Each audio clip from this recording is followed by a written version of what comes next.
The episode kicks off with the twins stressing out over losing Gavv again because their time is running out, and they send out an order for the Granutes to procure more presses so they can prove they aren't dead weights.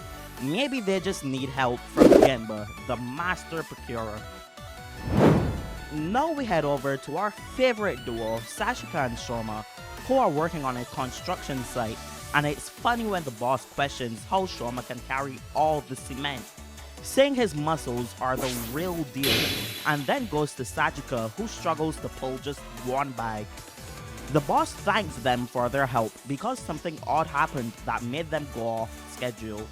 And yup, you guessed it, they were seeing monsters.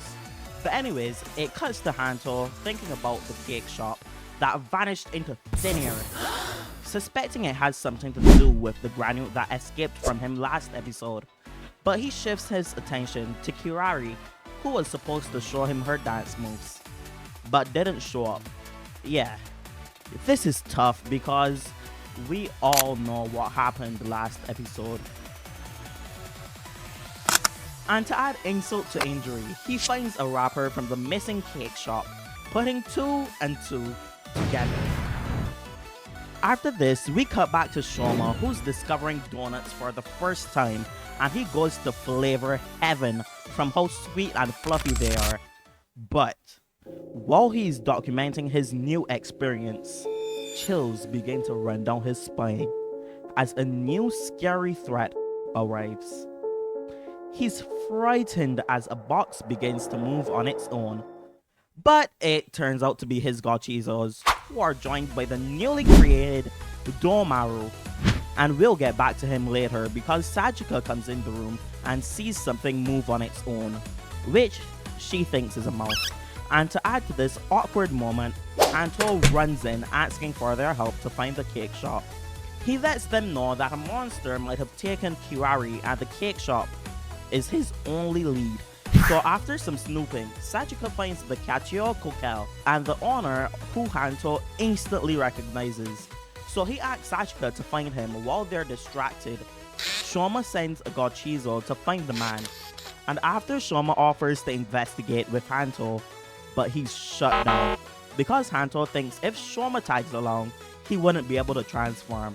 But Shoma thinks he needs to keep asking because in his mind, he doesn't want to risk Hanto not being able to fight the granule that he's investigated. And after they leave, we go to the Stomach Inc. headquarters, where Nelv is interrupted by He's interrupted by Glotta, who says he's a good big brother for helping the twins and says he suspects he knew about Gavv and Valen all along. Because if he was learning this for the first time, he would be giddy with curiosity. But when they were told, he didn't even flinch. Glotta asks what he's scheming, but he shuts her down, saying he just wanted to have fun with his research, and adds that the modded employees require a stress test, which those bugs are perfect for. Ouch. He called them bugs? Now me personally.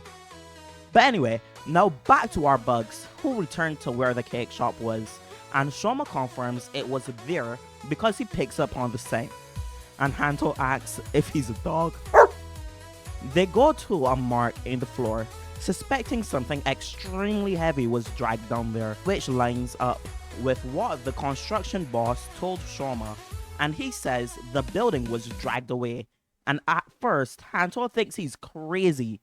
But he remembers they aren't dealing with regular humans, they're dealing with Granutes. The train of thought is interrupted when Sachika says the store is in Omizawa City, and we cut to a kindergarten where the Gotchizos spy on the shop owner, giving out cakes to children, and we head back to Shoma and Hanto, who asks the lady about the cake shop, but it turns out it vanished again. And when a Gotchizo shows Shoma where the man is, he tells Hanto and realizes the monster's plan is to go after the kids. So they rush to the kindergarten, but it's also vanished, which causes Hanto to question where Shoma gets his information from. But Shoma says he overheard it from someone, and they discover even more drag marks, which they follow all the way to the kindergarten. So they sneak around, eventually finding the owner, and after confirming the man is a Granute, they create an excuse to get away from each other. But as soon as they make a move, Shoma knocks something over. Oh my gosh, this guy's insane. Hanto says he will distract him for a while, so Shoma runs and they split up, with Shoma transforming first. But before he gets back, the Granute reveals his true form and shows off all the product he collected, which prompts Hanto to transform, starting the fight as KamenRiderValen. When they head outside, Gavv jumps in to help, and after using his push attack as a distraction, he becomes Gavu Gurukan, which surprises Valen by how massive it is. Anyways, things amp up when the Granute goes berserk and tries to escape, which he almost does because Valen's attacks aren't powerful enough to hurt him. So Gavu gives Valen the Brokan Gatling gun, which after he struggles to lift it initially, he's able to deal some good damage, but it isn't enough. So Gavv powers up to his Bakucan Gotchard, which gives him some crazy strong cannons. He's able to break through the monster's shell, which causes it to leak presses, which Valen sees, and he uses some creative moves to jump around and collect all the kids. And Gavu continues to apply the pressure with his extremely powerful attack, and when all the kids are safe, he goes in for the finisher, which annihilates the Granute. And after saving the day, Gavv frees all the kids, and the riders hide from them, so they aren't scared when they wake up. And we still get some funny moments when they worry about leaving each other behind, suspecting they blew the other up with the monster. And when Hanto realizes he ran out of little Gotchizos to transform, he comes to terms that having Suga steal them every time isn't really a good plan, and decides to bite the bullet and ask Gavu. So he acts, saying the guy that operated on him gave him the Gotchizos and they aren't actually his. So instead of having to rely on him, he's just asking for Gotchizos. And Shoma actually gives them to him. He literally hands him a handful of Chocodons, and Shoma rushes back to the Happy Parade to find out if Hanto's okay, which Sachika confirms, saying Hanto called and said the Kamen Riders saved him again. And Sachika records a video to let Hanto know Shoma's back because Hanto was also worried. And then Hanto meets up with Kirari, who shows him some new dance moves.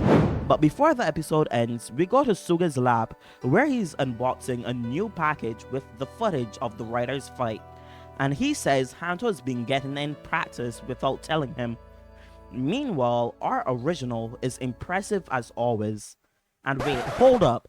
Did he just say "or"? As in maybe he had something to do with Shoma's surgery. Yup, new theory unlocked. Maybe Suga has ties with either Niall or Dente, or maybe even Shoma's dad himself, which is crazy. Anyways, this is the end of the episode. If you've enjoyed it, be sure to like, subscribe, and comment if I should keep making these. Also, if you want, you can check out one of these other videos right here. But for now, it's Adam, and I'll see you next time.